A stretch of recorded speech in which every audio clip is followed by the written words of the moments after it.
I started from the question of how come some people enjoy other people's suffering?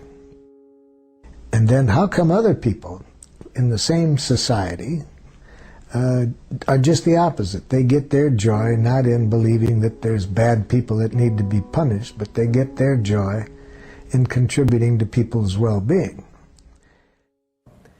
The first thing I'll suggest is you can't teach anybody anything. And to have that as an objective is itself to create problems. So let's change the objective. Let's never try to teach anybody anything or to change anybody. If that's your objective, you'll create resistance. Saying what we don't want doesn't make clear what we do want. But worse than that, if we frame our objectives in getting rid of something, it leads to violence very often. It makes violence seem attractive when we try to get rid of something. Behind every feeling, there is a need. When she hears your needs without hearing any criticism or demand, and you hear her needs without any criticism and demand, the solution will find you. The conflict will resolve itself. It does need to be resolved. But what most of us do, we skip this and go right to here. Needs contain no reference to specific ways of getting the needs met. Those are preferences or strategies or requests. So we make a big difference between needs and between preferences, requests, strategies. All needs are universal. Every human being in the world has the same needs. I'm not doing it for money. I'm not doing it to get a positive report card. I'm doing it because something that has increased joy in my life, it's joyful to share it with others. It's a fun game. It's the most fun game I've ever found, contributing to people's well-being. I'm really confident it's the most fulfilling game we human beings will ever find.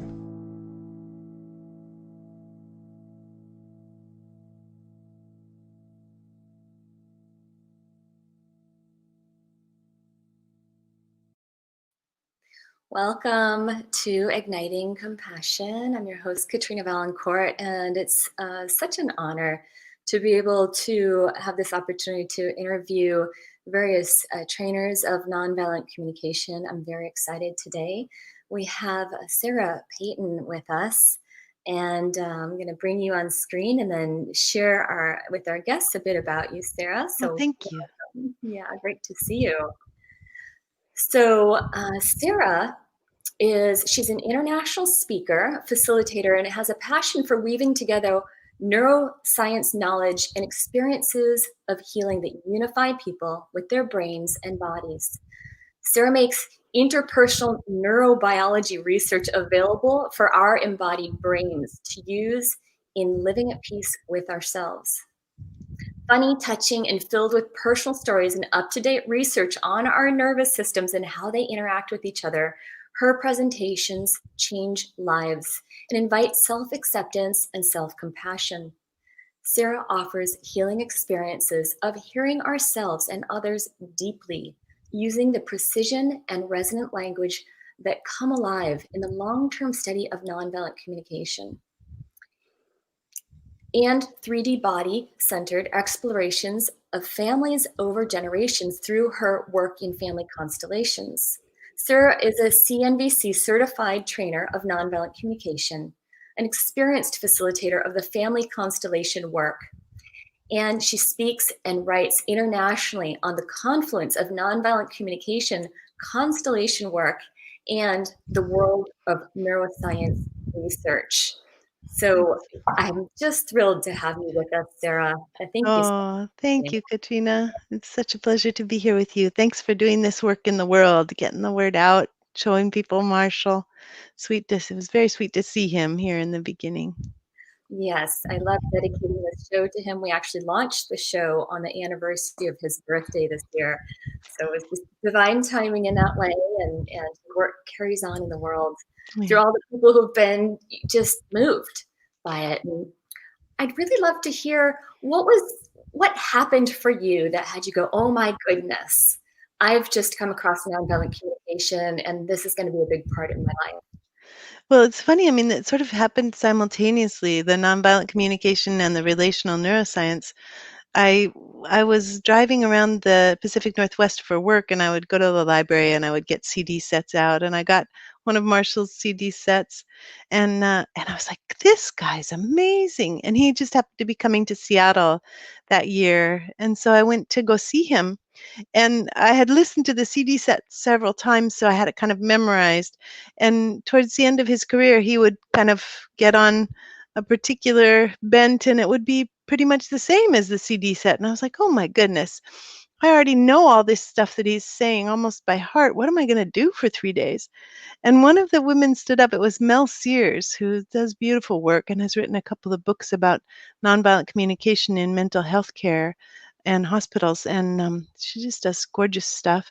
And she said, I'm doing an empathy circle. Who wants to go? And I thought, what's an empathy circle? And so I went to the area where she was doing the empathy circle, and I had such an intense experience. I received empathy. I hadn't been receiving anything directly because I'd just been listening to Marshall's CD sets. It was my brand new first experience coming into relationship with nonviolent communication, and something really significant changed. I hadn't been able to really hug my son, and it was scary and embarrassing and not what I wanted. And so I started speaking about it. People responded with feelings and needs guesses. I was just stunned. I'd walked out of there going, "Oh my God, I've just touched the Holy Grail. My life has been changed. And what the heck happened? How did that work?" Because I'm a how does that work person, which took me directly into the world of relational neuroscience. So I I started, yeah. just I can so relate to that discovery of, oh my goodness, what's this powerful magic of receiving empathy? I have also a memory of that first coming into my life, and it was this stunning gift. So I can just so totally relate to that. So please do continue. Oh, yeah. So that was my question, was like, here you were, here was I. We've been changed, but what changed? Obviously, something in our brains and bodies changed. And that was when I discovered this whole world of relational neuroscience, which I started out with Matthew Lieberman at UCLA, who had just published some work showing that when we name feelings, for ourselves, and they're the right feelings instead of the wrong feelings. He did an MRI experiment where people named the right feelings and named feelings that they didn't have or weren't seeing. And and if it was the wrong feeling, the brain didn't change. And if it was the right feeling, then the brain calmed and relaxed. So I was like, oh my goodness, not only are we kind of touching something kind of generically beautiful just by itself, but we're also starting to touch brains. And then Mhm. I discovered Daniel Siegel, and he says that with our language, if we know what we're doing emotional microsurgery. And that's such a stunning way to think about what's possible with language. We often don't even realize how powerful language is to change brains and change hearts and bring people into greater places of relaxation and comfort. That is very powerful. I'm of course very aware of how it feels in my body, but to hear that it's like microsurgery, that we're actually changing the brain in some way. Can you give us more of a sense of what you mean by that, or maybe how you've seen nonviolent communication relates to the way our brain is wired and maybe can be rewired? Yes, of course.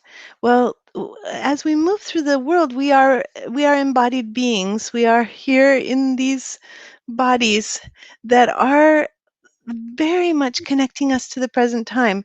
Our brain likes to live in the past or likes to live in the future. And our body keeps calling us back to this moment. And what an interesting thing it is to be called back to this moment. Now, here's something that happens for bodies when there's an emotional memory that's happened that no one has ever accompanied. then the body itself actually doesn't know what present time is.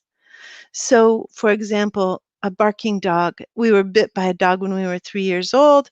The body responds to the barking dog, even if it's behind a fence, as as a sign of danger. The heart rate increases, the blood pressure increases. The person has a sense that they should be running away. They can't think, they can't process. They just need the dog to stop barking.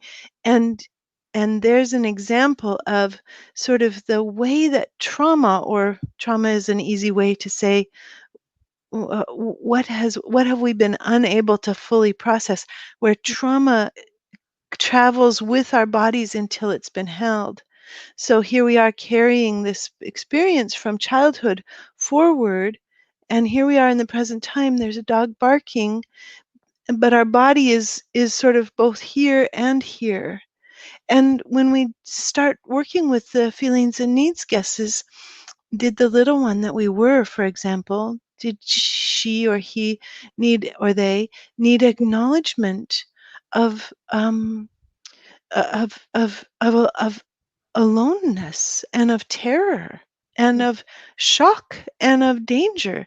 Did the little one need acknowledgement that they little ones need to be protected, and there was no protection in this particular experience?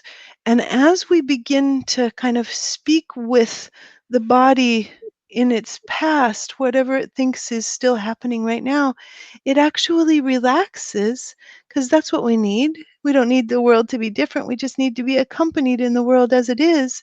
The body relaxes, and it's like it gets to catch up to present time. Oh, and here I am. I'm now 58 years old, and this dog is behind a fence, and I'm safe. Uh, Wow, you said something. We don't need the world to be different. We just need someone to be present with us with the way it is, to yeah, acknowledge the emotions that are present there, or the right. just values or longings Right. And in when I say we don't need the world to be different, I really should say we don't need the past to be different, because it can't be. We may very much want the world to be a different place. And we may pour a lot of time, energy, money, volunteer hours, focus, care, speech, writing into making the world a different place, which is just wonderful. there is a different future. But like Yeah. now is the way it is now. No future. Yes. Well, so something that really caught my attention that you said here is that there can be in the brain an association of something Yeah. that is created at some point in our formative years. I would imagine it could happen as an adult too, where there's something traumatic that happens, and maybe there's smells and there's sights and there's just like visual cues and sensory cues Yeah. that the Yeah. brain then And associates with that trauma. And then yeah. in the future, just those associations alone can have somebody in kind of an altered state where they're Yeah. present, but also the old trauma is present with them. Yes, beautifully said. Yeah, and it can be thought cues as well. Wow. So we can think something, yeah, that we've thought before, and that can take us back. And thought cues, all of these different, it's sort of like a little satellite, the trauma or the unprocessed memory, with all different elements that are linked together in the part of the brain that's called the amygdala, that's deep in back in here. If my fingers were to meet down in the middle of my brain, there's one on each side of the brain. And the amygdala is where we store these unprocessed memories. The amygdala by itself has no sense of time, just like the body by itself has no sense of time. Wow. Both of them need the time stamping part of the brain, which is called the hippocampus, but the hippocampus can't timestamp if there's too much emotional upset. So the hippocampus actually gets turned off in these moments of overwhelm, the hippocampus gets flooded with cortisol and just goes, oh, I don't know what's going on. And our amygdala is like, ah, ah, ah. And the hippocampus is just kind of lying back until we get the amygdala calm enough with resonance for the hippocampus to come back in and go, oh, yeah, okay. 30 years or 50, 58 years, 53 years ago, I was bitten by a dog. And Yeah. then and later in life, get present to whatever it was that happened, and the hippocampus can then come in and timestamp it and help to put it into Yeah. memory, as opposed Yeah. to having something that continues to pop up in present time. Yes, exactly. And we go, oh, yes. When I was a little girl, I was bit by a dog. Of course, I'm scared of dogs. Right. And then there's just like an easing and less of a need to run away. And it Mhm. can happen in so many ways. Oh, yes, of course, I was scared by my second grade teacher. And so, of course, classroom experiences seem terrifying to me. And now I'm 58 and I don't need to be scared of classrooms anymore. But no wonder I was for all of my life. Right, right. So I find I'm really curious, when we're looking at this, how how does this work with the times that you're pre-verbal? You know, Mm. I imagine that these trauma impressions could even start in the womb. Oh, You know, yeah. do you see anything saying that we bring any genetic material like Oh, yes. ancestry? Yeah, these. Yeah, there's so much. So if we just think about babies, babies are always having an emotional experience, and we don't remember. We don't start to remember ourselves as distinct beings until we begin to learn to speak. Speaking and being reflected by others, and especially the naming of feelings and needs, creates for the baby a sense that they exist, and they start to store memories about what's been happening and who they are and what's important to them, starting with these interactions. So we have between 3 years and 18 months before we begin to create memories of the self, and lots is happening, and our brains are really growing intensely during those first years. But what we're storing, instead of storing the words about what happened and the clear, distinct episodic memory, is we're storing the felt sense memory. So if we were a baby and the people around us were like, "Oh, of course you're sad. Do you love connection? Of course you're angry. Do you long to know that you matter?" These kinds of words, even said um, uh, for a baby, bring a kind of energy of understanding and what I call resonance, which is the experience of someone feeling deeply understood by another person. Mhm, So babies then have this sense of either I'm an understandable being, or they can have a felt sense that the people around them have no idea who they are and no way to connect with them. And the babies can come out of babyhood with a kind of felt sense hopelessness or helplessness or loneliness mhm, that can be like a it can be like a foundation, feel like a foundational truth in our mhm, life. So here we are, we come out of babyhood and we're like, I'm lonely, I will never be understood. And we carry it with us as a nonverbal expectation. But of course, the wonderful thing about nonviolent communication is that even those felt sense experiences start to be named. mhm, We often touch them in nonviolent communication when we do what people call false core belief work. When they're looking at, no, what do I believe about myself that I'll never be understood? And we start to name feelings and needs that are connected with never being understood: hopelessness, despair, exhaustion, the needs for. Um, for existing, for community, for companionship, to be understood, to be accompanied. And these lovely universal needs in your introduction, Marshall said, these needs are universal for all people. And he mhm, could also have said, these needs are universal throughout our lifespan. So when we touch them now, we're also touching the felt sense of what we carried out of babyhood. So Mhm. there are such beautiful changes that happen on very foundational levels as we begin to name experience and put words to experience. Am I Mhm. making sense, Katrina? I believe you are. I just I want to make sure people have some of the resources here. We've got your website, empathybrain.com, cnbc.org, where you can get words lists, and of course, Love Smart cards, where you can get the cards and practice building this language of feelings and needs using these cards. So what I'm hearing is that I'm going to switch our screens here.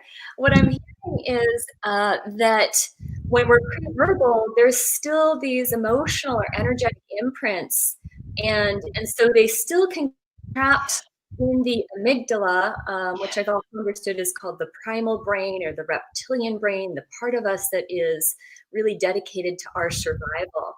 And that still resonant language, even though a baby doesn't understand the word happy or sad, it can feel the energetic resonance of connection and being heard, seen, understood, or not whatsoever. And I understand, there's kind of stages of development, and one of the first ones that happens when you're a baby is you start to see, can I trust or not, right? Is my caretaker here for me, or can I not trust that my needs are really taken care of? And but if we don't believe that we can actually trust that our caretaker is there for us, that creates, as you said, like a foundation, a way that we just believe we are and the world is. And my understanding is that if you don't believe you can trust, you tend to either blindly trust a lot of people, or you become more controlling and you only trust yourself as strategies to deal with that. But underlying that is this trauma of, I haven't been cared for.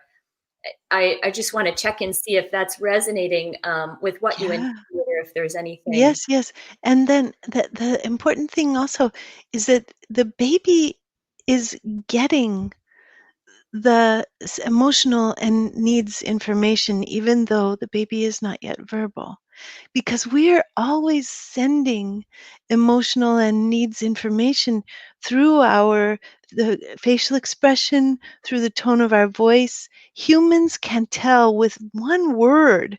They can tell what the emotion is that other humans are feeling. And if it's your partner, you can get even more like into nuance and know exactly what's happening for them.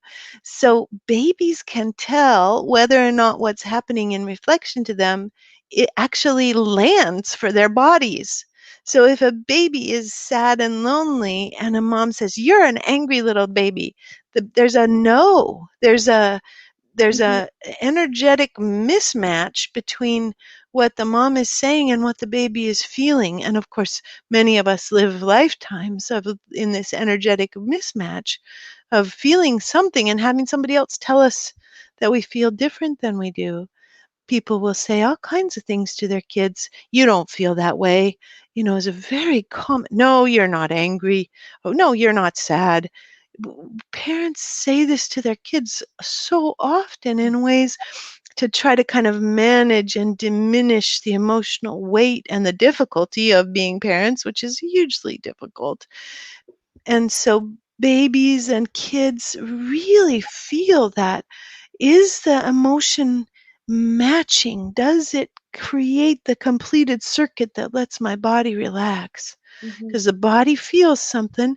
It comes up to the brain stem. That's a reptilian brain. It comes up to the amygdala, which is in the limbic system, which is the mammalian brain. And it comes up there to the amygdala, and it has to be given words or resonant facial expressions and emotional tone of voice for the body to have a sense that, yes, this circuit is being completed. Mhm. Yes, this circuit is actually, yes, there's a match. Yes, I can relax. My message has been received. And this relaxation, this message being received, is what I experienced in my very first NVC experience. And it sounds like that you also got to experience in your very first NVC experience too. Absolutely, absolutely. And I'm feeling a lot of hopefulness as I'm listening to, because Yeah, I'm so aware of how much trauma there is in the world. I mean, how yeah, many of us are running around, I saw an article, it said 50%. I would imagine that's actually much lower than the reality in terms of people who have experienced some level of trauma yeah, that has continued to be a pattern in their life. yeah, I'm aware of some of the things I went through, and I had a very, very blessed childhood. Uh, and my parents divorced when I was 8 years old. It was a very formative time, and for me, that was an earth-shattering experience. And one of the things I'm recognizing is, I've gotten empathy and I've gotten empathy, and I think it lightens the load. But sometimes I'm like, what's it going to take to actually really shift the pattern? Is it a peeling away of the onion, or what have you seen in terms of something that has been a trauma that kind of shapes a person's personality and the way they think and yeah. their perhaps their biochemistry, their hormones, their everything? Absolutely, yes. What you W- see. Well, when I started to travel around the world with the first book, Your Resonant Self, what I became aware of was that people will actually have agreements with themselves, almost in some ways, not to let empathy in, not to believe that they are ever fully understood, not to have a sense that it actually is going to change, that they'll actually allow themselves to be changed by accompaniment. So what we always want to know, and this is my most beloved thing to do with people, is to touch into, how do you know that something is still not changed? What is the thing that's staying stuck? Because that often is something that we're holding in place as a kind of a contract or an agreement that we have with ourselves that we've never put words to, that is like deep, there are deep needs in a way that haven't been touched, that we get to start to touch. And my next book is actually about the whole unconscious contracts experience and how do we begin to release it.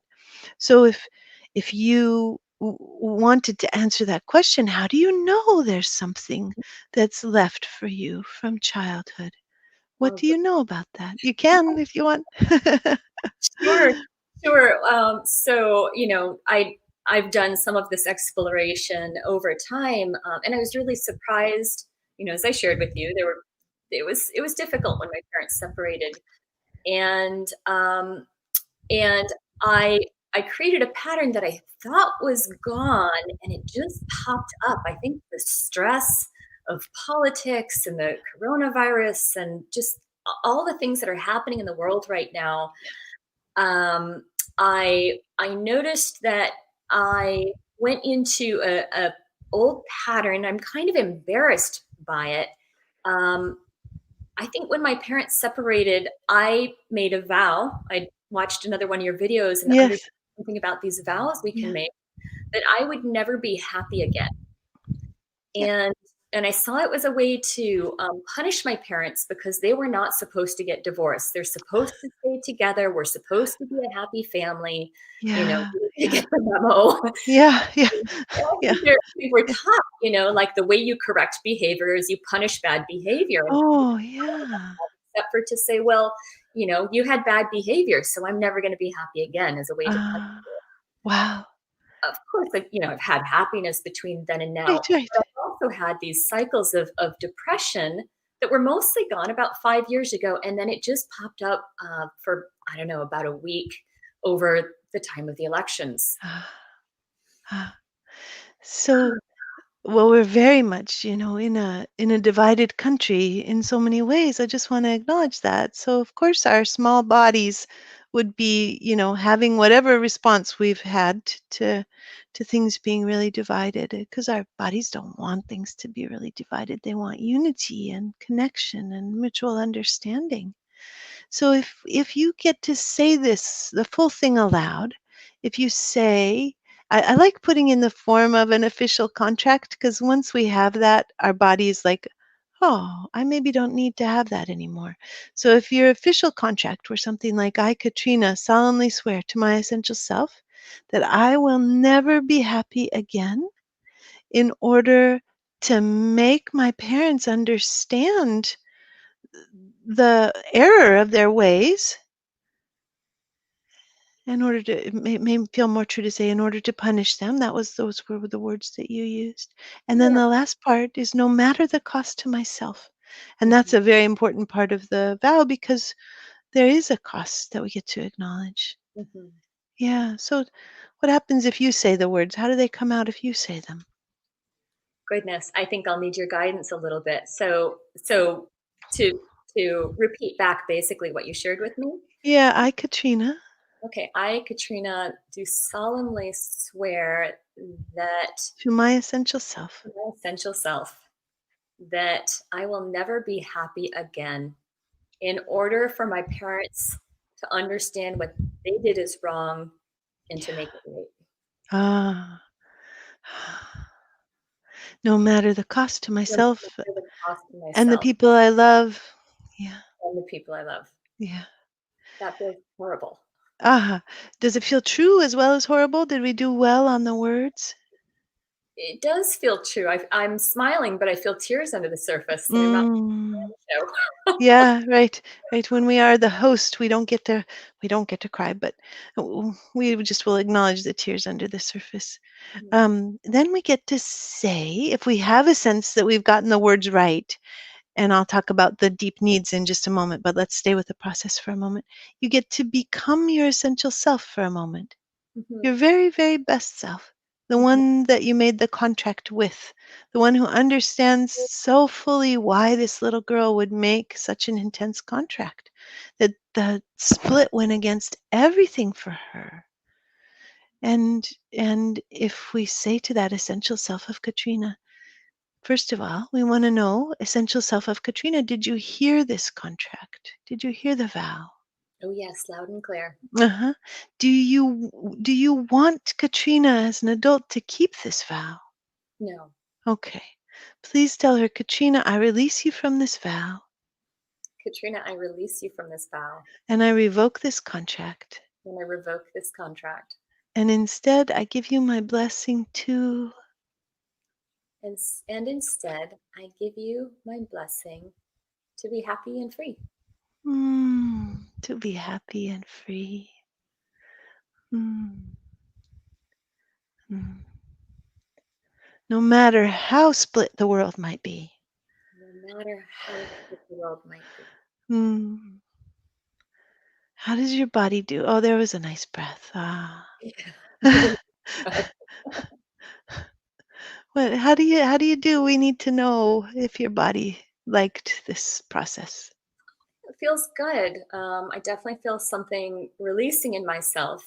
And I also Mm. notice my mind jumping in and saying, no matter how split the world might be, but there could be danger and there might be something I have to Oh, watch out for and oh, so interesting. myself, my family. So I notice, Mm. So, um, we want to make sure that we are catching the little girl who made the contract. We mhm, want to make sure that we're naming for her. How, maybe do we need to ask her? Is it okay to ask her? Did you say she was just 8 years old?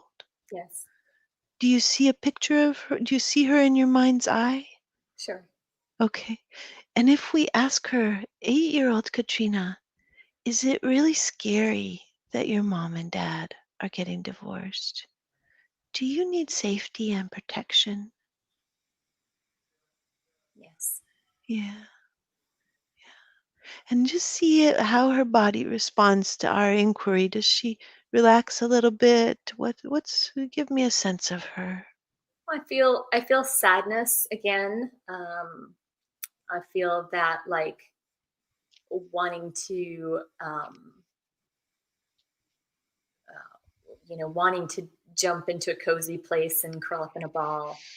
Um, Mm. And is there any need to acknowledge, because so often when parents get divorced, it actually does become more dangerous for, often, often for the woman in the relationship who loses all kinds of things that give safety.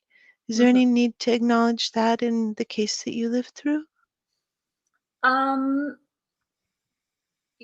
I think my mom did remarkably well. She's a very strong woman. Uh, I did hear about money concerns for quite a while, uh, and things were always taken care of, but I do remember the stress of that conversation. oh, so then if we ask the little one, is it scary when your mom's worried about money? Do you feel so helpless? Do you want to be able to contribute?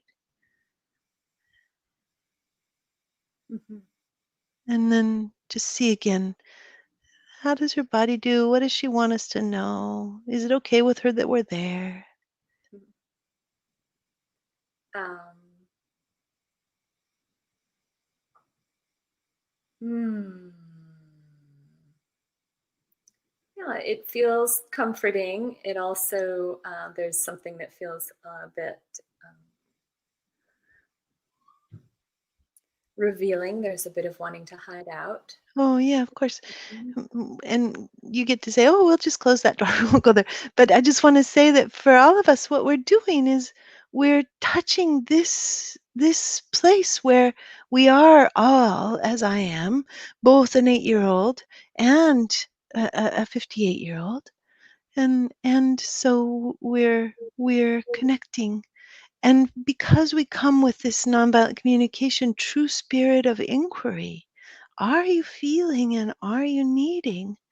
Then the parts of ourselves with the question mark, with the true inquiry, true warm curiosity, the little ones within us, whether they are from 50 years ago or whether they are from 5 hours ago, they get to answer truly when we actually have that. And this is very foundational. You remember Marshall in the introduction saying, we can never teach anyone anything. Mhm. So we go to our past selves without any desire to teach them anything. We just want to know, what are they feeling and what are they needing? Mhm. Yeah. Meeting them where they're at and just Yeah. saying, Yeah. I'm with you. Yeah. Mhm. And sometimes our past selves really like having their hands held or being picked up. An 8-year-old is right at that edge where you pick them up and their legs dangle almost to the ground. Yes. But just see if she would like some touch or some Yes. holding, because Yes. that's another need that we have. We have a need for accompaniment and to know that we are held with affection and warmth in this world. So we get to say to our past selves, of course you had this vow. You Mhm. didn't have any power at all. You were leveraging the only power you had, the power of your own ability to be happy. Of course you put everything into this. You need acknowledgement of how much you love your family and how much you love unity and wholeness. Yeah. And the little one we can close the door for her so that she's private, but if you want to say anything, you can. I think I feel complete with that for now. I'm noticing there's a couple tangents that are arising for me. Sure, sure. One is recognizing how deeply passionate I am about being a bridge builder. Oh, this is Being so the beautiful. person between two friends who's like, I'm going to help you work out your argument, and of course that's Oh, nonviolent communication. but this is your hippocampus talking to us now. Oh, interesting. So this is the hippocampus does not just timestamp, it also puts us into the context of our lives. So Hmm. here we are catching this very dear and very difficult on you vow and releasing it Mhm. and moving fully into the present time. And then we get to go, oh, my life makes sense. Of course, I'm a bridge builder. Yes. Yeah. Yeah. Beautiful. Yeah, Yeah. so that has really been coming up, especially around the topic of our U.S. elections and the divide. Yeah. I found myself, I was raised Democrat and just really, really blue my whole life, and had very little red influence. But you're not a bridge builder if you're Mm, on one side and not really paying attention to the others. So I yeah. I actually made a commitment to be able to listen and to find something that I could appreciate about the other side last spring. Mm. I opened open the door in that regard and feel wonderful about being able to listen to both sides and give Yeah. out both sides. And at the same time, heartbroken over how much uh, polarization and animosity and breakup of long-term friendships. I know divorces have been deeply on the rise as well. They're Oh, yes. falling apart, and so I've really been feeling it. I mean, it's such an archetype of my parents' divorce Oh, my goodness. in this whole piece, and I'm wondering how much that's coming up in your practice. That was one tangent. The other tangent is if we were working with each other in a room or in a workshop, and I said, I just want to curl up in a ball, or you said, would you like to be held? Would you actually then seek to see if somebody wanted to hold me or hold my hand, or to actually create that? Or how do you work? Well, sometimes people really like that. And sometimes people are very, very happy to just hold their own, to have a sense of picking their own self up. Mhm. Uh, and both are beautiful and both are so lovely. And one of the things that I'm always talking about is how we take and this is one of the other beauties of nonviolent communication, is that we are so often in dialogue with somebody else who's saying, are you feeling because you're needing? And and this person, um my brain just went on a tangent about, because you are you feeling because you're needing. I have a friend who teaches nonviolent communication, Peggy Smith, who speaks beautifully about how we can say, are you feeling because you love the need of Mhm. mattering so much, Mhm. rather than because you need to matter? Because when we say you need to matter, it kind of takes you into that thing that Marsha was talking about if you have an idea about how it's supposed to happen, it's not a true need, it's a strategy or a preference. Right. So touching this and saying, are you feeling because you so love the need of mattering, and that's so Mhm. important to you? Um, Kind of it takes us off the hook for that. And that was such an intense thought that I r- took Yes. myself off my own rail of thought. I don't even know where I was. Yeah, we had started out. So one of them was about do you have people actually hold hands or hold you? And Mm, I understand that there might be an option. Would you like to actually be held physically, or do you yeah, keep that as an internal experience? Because both right. of them can really be effective. Yes, that's what I was going to say, is that if we do the brain in the palm of the hand, then we have the brain stem, we have the spinal column coming up to the brain stem. Here's that limbic system, the mammalian brain, the amygdala, folding the fingers down over. Then we have the prefrontal cortex, which is the part of the brain that intentionally can hold the amygdala. And these are the linkages that we're making so strong with our nonviolent communication practice. We're creating the internal Sarah, are you feeling sad and do you long for unity? We get to create that with ourselves, with this intentional holding of our emotional self. Now, in nonviolent communication, so often we have the experience of somebody saying, Katrina, are you feeling so sad and do you love unity? Mhm. And then we're offering an internal experience of being held by somebody else. And it Mhm. can be verbal and it can be physical and it can be imaginal. Mhm. And any way that it happens, it's supporting this nourishment of these neuronal connections right here between prefrontal cortex and amygdala. And those neuronal connections are the ones that give us a solid grounding as we move through the world and help us with our immune system, make our immune system really effective.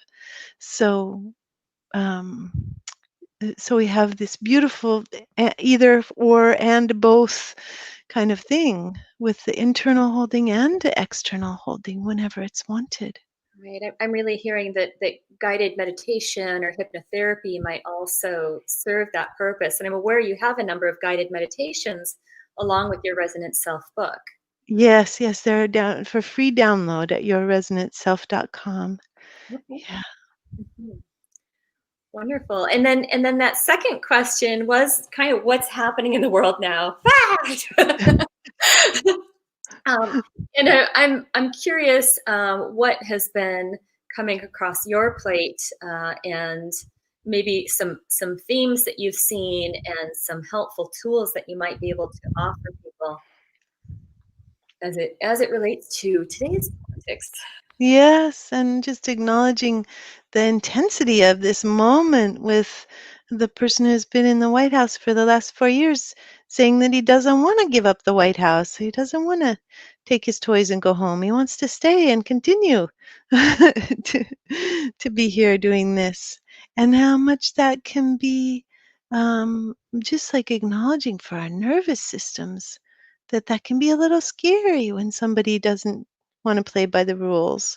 Just we Mhm. get to say to ourselves, do you love the rules? Do you long to live in a world where nobody's more powerful than keeping things moving the way we've all agreed to them to move?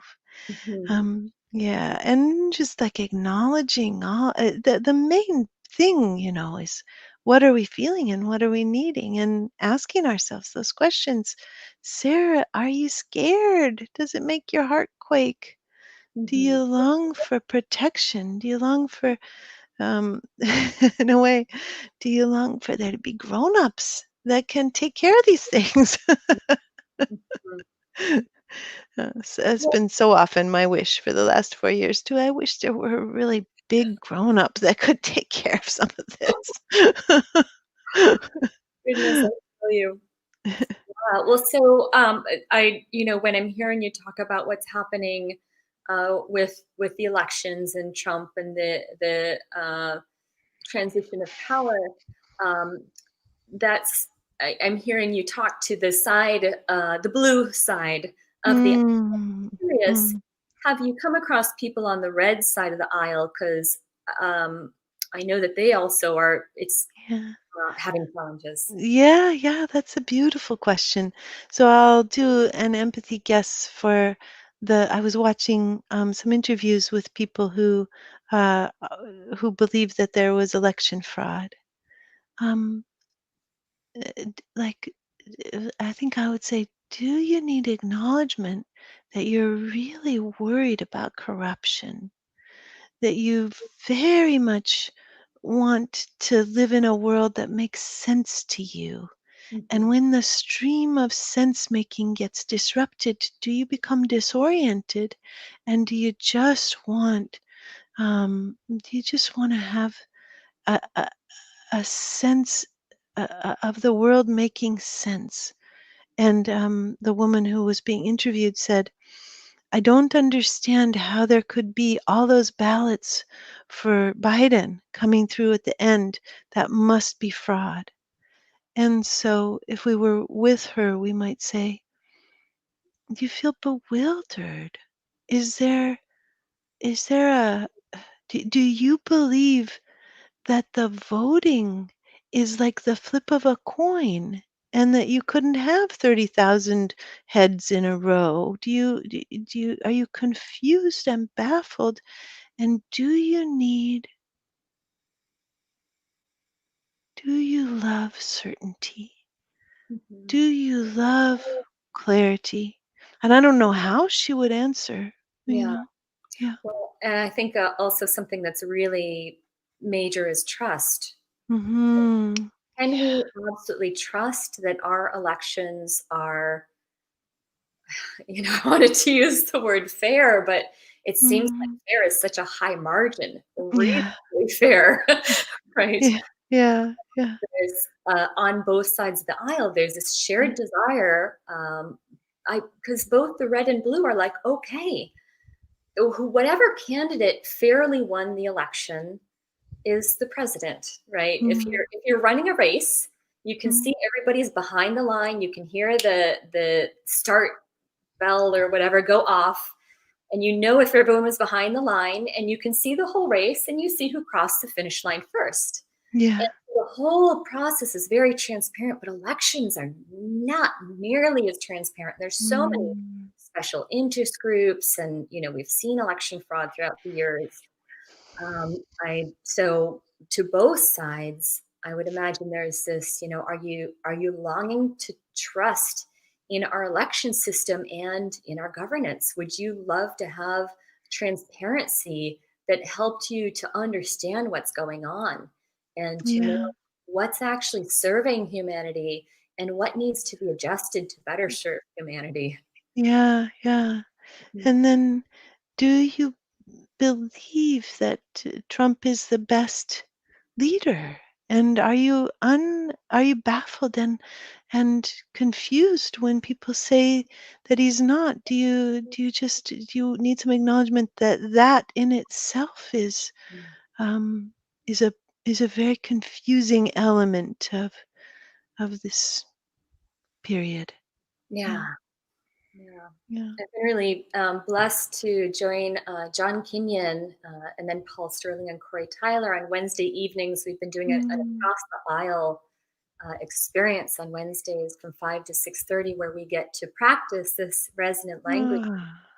with people who have a whole variety. We really have had the full spectrum Mm. of political um, self-identification and Mm. ideas, and it's really been amazing to use the resonant languaging to show a model that can have people feel really heard and again calm the system, as opposed to what we're seeing a lot on social media Mm. conversations, which is Mhm. a lot of finger pointing and name calling and evaluating and judging Mhm. and escalation of conflict. So I'm feeling grateful to have that opportunity, and that's a lot of what I'm really hearing in the experience Mm. that we're getting right now. Mm. Yeah. Yeah. So Uh, I recognize we're coming, into the final time of our show. We haven't touched on family constellations at all. I want to give a little mm. time to drop into just whatever teaser you can give us about that, and then Yeah. we'll hear more about your book and the other upcoming offerings, webinars, and Yeah. Yeah. how we can stay connected to this work you're doing. I Mm. just love it. Oh, thank you. Um, the website is yourresonantself.com for the download of the guided meditations. And that's a really good way to start. They're free. That you can just try them out, see if they work for you. The empathybrain.com the has all my offerings, all my upcoming offerings, and there's some webinars coming up that you might find interesting that Katrina made a beautiful Sure. illustration of. Yeah. Yeah, last night we did the holding in climate anxiety with resonance and care. And that was quite beautiful, and that's available now as a recording. But on November 24th, we'll be looking at serotonin and how does nonviolent communication balance our body and balance one of the main neurotransmitters of our body, serotonin, and how does that help us move into a sense of our just right life? And then on December 15th, there's a process work exploration free webinar that you can sign up for that is all about how do we transform blame into mourning, which is a big question for this question that you've asked us today, Katrina. This Mhm. idea of how do we be with the people that hold a very different view of the world than we hold, and step out of blame and move into a place of mourning so that we can create connection, so that we can build bridges instead of tearing them down with Yeah. our blame. I'm recognizing, even as you say that, there are times in our human dynamics where somebody goes into a trauma trigger, right? So not it could be politics, but let's just say it's the dog, right? Yeah. Goes into a trauma trigger, and all of a sudden there's a part of their personality that is not acting their age, and there's actually That's a tendency to say, grow up, act your age, and yeah. to have all of those kind of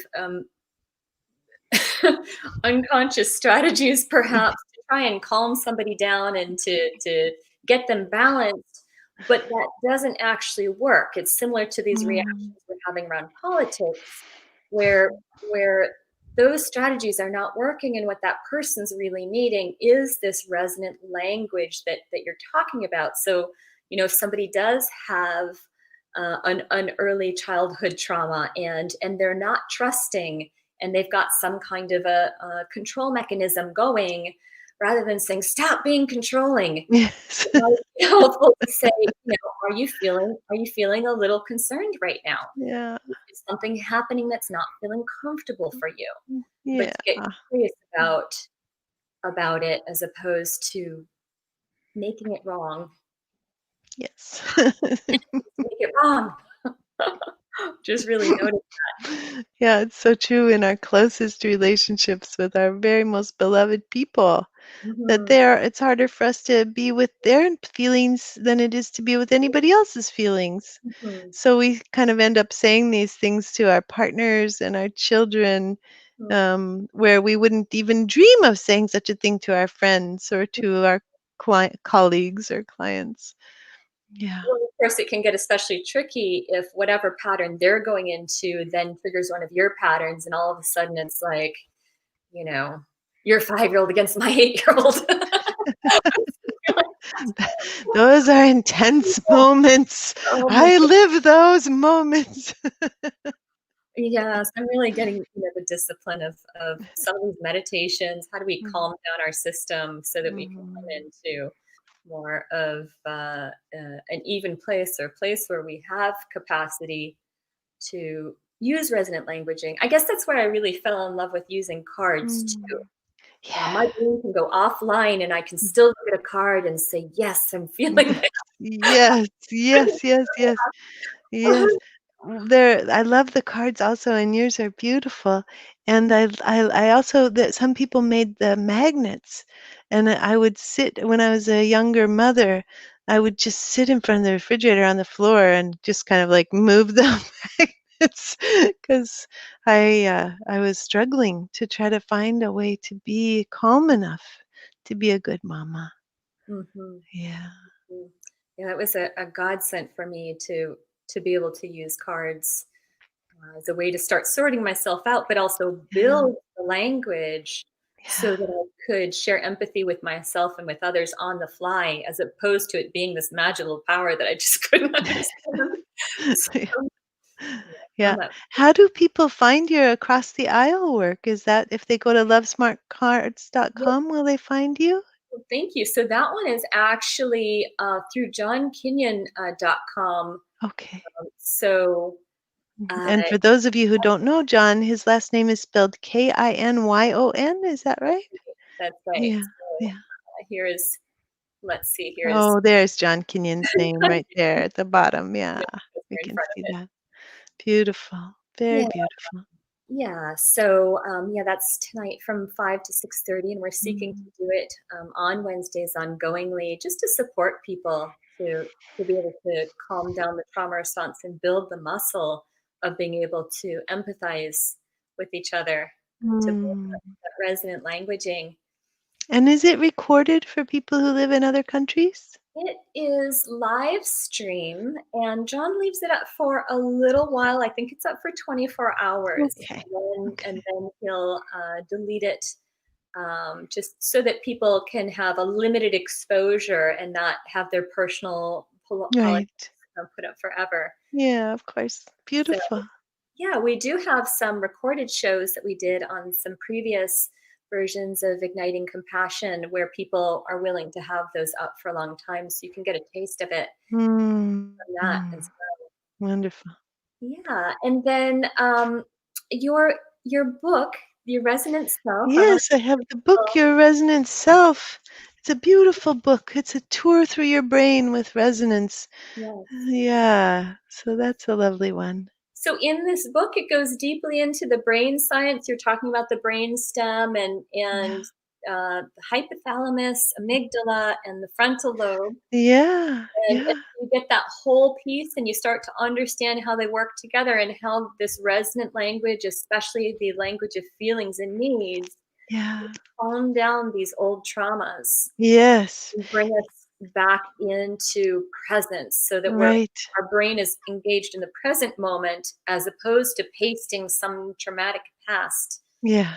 onto the present moment. Yeah. It sounds wonderful. Oh, and the next book is called the Your Resonant Self Workbook, and it has all the contract work, like the contract work that we got to do a little bit of with you, Katrina. Where we look at vows and the essential. Yeah, yeah. And then the publisher, W. Norton, just contracted with me for a third book, which will be Affirmations for Turbulent Times. So that will also be coming out sometime in the next year. Oh, very good. And you can pre-order the workbook on Amazon, and it would ship on March 20 or May 25th, I Mm, think. wonderful. So we're at the top of the hour. We're out of time, and then there's so Yeah. much to keep going. Nice. We didn't get into the constellation work, which is a Oh, whole that's right. body of work. Yeah. Love to be back sometime Well, and I'd to love to. Yeah. wonderful. It's Wonderful. been fabulous to have you here on Igniting Mm. Passion, and I do look forward to more with you. Thank you so much, Katrina. Thank you. All right, so that is our show today, and it's just what a treat. Sarah Peyton and this brain science, it just feels like it's such precious wisdom for our time.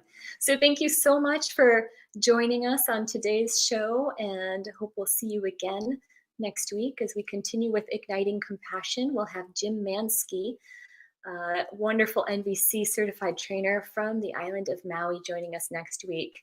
So we will look forward to seeing you then. Aloha.